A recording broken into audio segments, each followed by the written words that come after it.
मोहिनी अपने फिटनेस को लेकर बहुत ही ज्यादा भावुक थी। उसे अपने शरीर से बहुत प्यार था। मोहिनी हर किसी से कंपटीशन करती थी। मोहिनी खुद को शीशे में निहारते हुए कहती है देखो तो इतनी उम्र में भी मैं कितनी फिट और पतली हूँ, बाकी सब कितने मोटे और पेट निकला हुआ है, चेहरे पर झुर्रियां आ गई हैं, पर मुझे देखो अप्सरा भी फेल है मेरे आगे। फिर मोहिनी बालकनी में खड़ी शीला को देखती है तो बात करने चली जाती है। शीला, तुम्हारा पेट कितना निकला हुआ है, लगता है अभी भी प्रेग्नेंट हो, और मुझे देखो एकदम स्लिम ट्रिम, किसी हीरोइन से कम नहीं लगती मैं। अच्छी बात है मोहिनी, पर कभी खुद पर इतना घमंड नहीं करना चाहिए। मोहिनी शीला को मुंह चिढ़ाकर अपने कमरे में चली जाती है और फिर से शीशे के सामने अपने आप को निहारती है और खुद की तारीफ करती है कि तभी उसके पीछे से एक काली मोटी चुड़ैल निकलती है। मोहिनी ये देखकर डर जाती है और पीछे मुड़कर देखती है, पर उसे कोई नहीं दिखता। फिर मोहिनी शीशे में देखती है तो उसे एक हाथ दिखता है, खून से लथपथ, जो उसी की तरफ बढ़ रहा था। फिर वो पीछे मुड़ती है पर कोई नहीं दिखता। ये कैसा भ्रम है मेरा। खैर, अभी जिम का समय हो रहा है। मोहिनी फिर अपने कपड़े चेंज करके जिम वाले कपड़े पहन लेती है और जिम चली जाती है। जिम में मोहिनी देखती है कि एक नई लड़की आई है। लगता है वो नई लड़की आई है, चलो उसके पास जाके अपने फिगर की तारीफ करवाती हूँ। मोहिनी उसके पास जाती है। तुम्हारा नाम क्या है और तुम नई हो क्या यहाँ? मेरा नाम गरिमा है। हाँ, मैं नई हूँ। ओह, तुम तो कितनी मोटी हो लगता है बहुत खाती हो नहीं, वो ऑपरेशन की वजह से मेरा पेट निकल आया है, बस इसीलिए यहाँ आई हूँ। देखो मुझे, देखो मैं कितनी फिट हूँ, कितने भी बीमार पड़ जाऊं पर मेरी बॉडी पर कोई फर्क नहीं पड़ता। और तुम मोटी आप यहाँ की जिम ट्रेनर हैं? नहीं, पर जल्दी बन जाऊंगी, मेरा फिगर ही ऐसा है तो मुझे मुफ्त का ज्ञान मत दो और निकलो। गरिमा के ऐसा बोलते ही मोहिनी को गुस्सा आ जाता है और वो वहाँ से चली जाती है। थोड़ी देर आराम करके मोहिनी फिर वर्कआउट करने जाती है। तभी उस डंबल के ऊपर एक मोटी काली चुड़ैल उल्टी खड़ी हो जाती है और वो भी वर्कआउट करती है। ये देख मोहिनी तेज तेज चिल्लाती है और बाथरूम चली जाती है। हे भगवान, ये सब क्या हो रहा है? मुझे वो मोटी काली चुड़ैल क्यों दिख रही है बार बार? आखिर वो चाहती क्या है?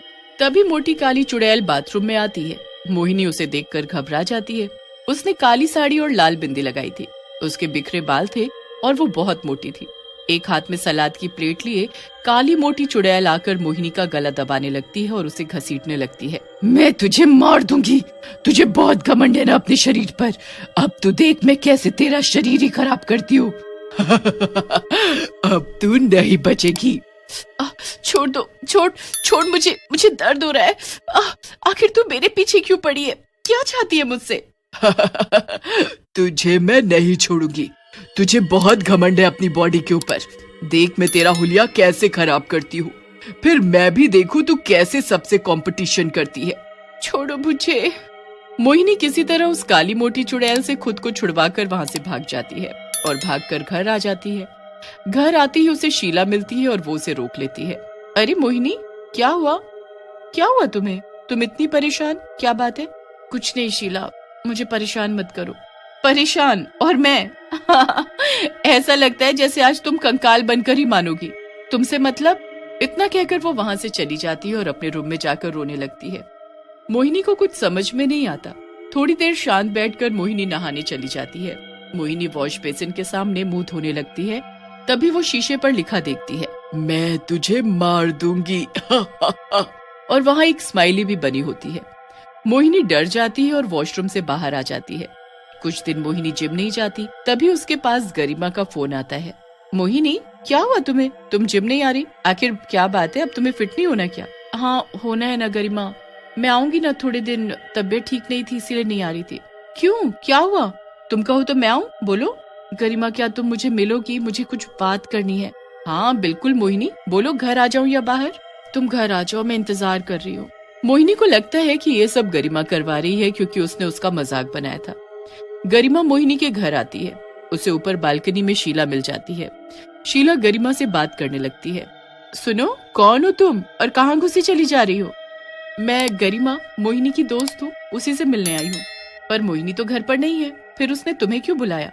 गरिमा सोचने लगती है और मोहिनी को फोन करती है। मोहिनी अपने कमरे से बाहर आती है। गरिमा उसे शीला के बारे में बताने लगती है। तभी शीला वहाँ से गायब हो जाती है। अरे यही तो थी, कहाँ चली गई? मोहिनी, तुम्हारे पड़ोसी बड़े अजीब हैं। छोड़ो ना गरिमा, चलो अंदर, मुझे तुमसे कुछ बात करनी है। मोहिनी उसे सारी सच्चाई बताती है कि उसके साथ अभी तक क्या क्या हो रहा है। मोहिनी रो रो कर उसे सब बताती है। गरिमा ये सुनकर हैरान रह जाती है। तू यहीं रुक, मैं तेरे लिए चाय बना देती हूँ ताकि तू फ्रेश फील करे, फिर आगे बात करते हैं। गरिमा किचन में चाय बना रही होती है। अदरक कूटते समय उसके पीछे काली मोटी चुड़ैल आ जाती है। गरिमा को एहसास होता है कि उसके पीछे कोई है। वो पीछे मुड़कर देखती है पर पीछे कोई नहीं होता। गरिमा के कमर की साइड से काली मोटी चुड़ैल का खून से लथपथ हाथ आने लगा और गरिमा के हाथ को पकड़ लेता है। गरिमा तेज चिल्लाती है। मोहिनी भागकर किचन में आती है और देखती है कि गरिमा बेहोश पड़ी हुई थी। गरिमा, गरिमा क्या हुआ? उठो गरिमा। गरिमा कुछ नहीं बोलती। मोहिनी जैसे तैसे उसे उठाकर बेड पर लिटा देती है। तभी पीछे से काली मोटी चुड़ैल मोहिनी को धक्का दे देती है। अच्छा, अब तू मुझे मारना चाहती है, इसीलिए तूने गरिमा को बुलाया है ना? पर सुन ले, तू मेरा कुछ नहीं बिगाड़ सकती, कुछ भी कर ले। मुझे छोड़ दो, मुझे जाने दो। फिर अचानक काली मोटी चुड़ैल गायब हो जाती है। मोहिनी डरते हुए रोती रह जाती है, पर वो कुछ नहीं कर सकती थी। गरिमा के होश में आते ही मोहिनी उसे घर से चले जाने को कह देती है। मुझे क्या हुआ था मोहिनी, बताओ। तू घर चली जा, हम बाद में बात करते हैं। गरिमा घर चली जाती है। कुछ दिन बाद गरिमा फिर मोहिनी के घर आती है, उससे मिलने, और देखती है कि मोहिनी मर गई है। गरिमा बहुत डर जाती है और वहाँ से भागने लगती है। तभी शीला उसे मिलती है और पूछती है, आज तुम फिर आ गई? तुमको मना किया था ना? और मोहिनी कहाँ है? शीला जैसे ही मोहिनी को मरा देखती है, गरिमा पर चिल्लाने लगती है कि तुमने मोहिनी को मार दिया। गरिमा बहुत मना करके वहाँ से भाग जाती है। गरिमा सोच में पड़ जाती है कि आखिर मोहिनी को मारा किसने। कुछ महीने बीत जाते हैं। कुछ दिन बाद गरिमा की बॉडी फिट हो जाती है और वो भी मोहिनी की तरह लोगों को दिखाती है कि देखो मेरी बॉडी कितनी फिट है, मैं तो मोहिनी से भी ज्यादा अच्छी दिखती हूँ। ये सब काली मोटी चुड़ैल देख रही थी। उसकी नजर अब गरिमा पर थी। काली मोटी चुड़ैल अपना हुलिया ठीक करके जिम आ जाती है। वो पहले जैसी मोटी काली थी पर सुंदर बन गई थी। गरिमा उसके पास आती है और कहती है, अरे तुम, शायद तुम्हें पहले कहीं देखा है। हाँ, मैं तुमको जानती हूँ बहुत अच्छे से। अच्छा, वैसे तो मेरी बॉडी पूरे जिम में फेमस है, शायद इसीलिए तुम मुझे जानती हो। नहीं, तुम्हारे नाम से तुमको जानती हूँ बस। वहीं पर श्याम जिम कर रहा होता है। उसकी नजर काली मोटी चुड़ैल पर जाती है। श्याम मन में सोचता है, अरे ये लड़की, ये कितनी सुंदर है। ये मोटी है पर सुंदर लग रही है। मुझे शायद उससे बात करनी चाहिए। जिम सीखने के बहाने उससे बात भी हो जाएगी और उसको बता भी दूंगा। अगर ये पतली हो गई तो लोग जलेंगे मुझसे। इतनी सुंदर लड़की मेरी दोस्त है। श्याम मन में मुस्कुराता है रहता है और काली मोटी चुड़ैल के पास जाता है। हाय, मेरा नाम श्याम है। वेल, क्या तुम मेरी दोस्त बनोगी? मैं तुम्हें जिम भी सिखा दूंगा।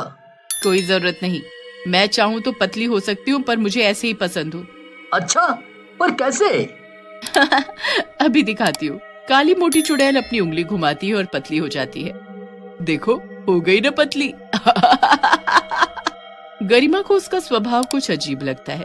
वो उसे काफी देर तक घूरती रही। काली मोटी चुड़ैल वर्कआउट करना शुरू कर देती है।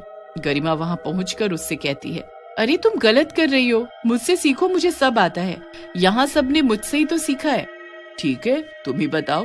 मैं बहुत मोटी हूँ, मुझे अपना पेट कम करना है, क्या करूँ मैं? सबसे पहले तुम खाने पर कंट्रोल रखो। कम खाओ, वेजिटेबल लो, पर ज्यादा तला हुआ नहीं। मैं तो इंसानों को खाती हूँ, अब बिना उन्हें तले तो मुझे मजा भी नहीं आएगा। क्या तुम नहीं खाती? बोलो बोलो। गरिमा ये सुनकर दंग रह जाती है और घबराने लगती है। ठीक ठीक, तुम ये सब करो, कुछ पूछना हो तो बुला लेना मुझे। गरिमा अपना वर्कआउट शुरू करती है। गरिमा के सामने शीशा था। उसने देखा वहाँ काली मोटी चुड़ैल है। ये वही चुड़ैल है जो उसे मोहिनी के घर पर मिली थी। मुझे पता है तुम वही चुड़ैल हो जिसने मोहिनी को मारा है। तुम फिट लड़कियों से नफरत करती हो क्या? नहीं, पर जो अपनी फिटनेस दिखाकर मोटे लोगों का मजाक उड़ाते हैं, मैं उन्हें मार देती हूँ। मैं तुमसे वादा करती हूँ कि मैं इस बारे में लोगों में जागरूकता फैलाऊंगी और मोटे लोगों का मजाक नहीं उड़ाने दूंगी अपने सामने। पर अगर ऐसा मुझे फिर कभी पता लगेगा तो मैं वापस आने में एक पल नहीं सोचूंगी। गरिमा का वादा सुन मोटी काली चुड़ैल वहाँ से चली जाती है।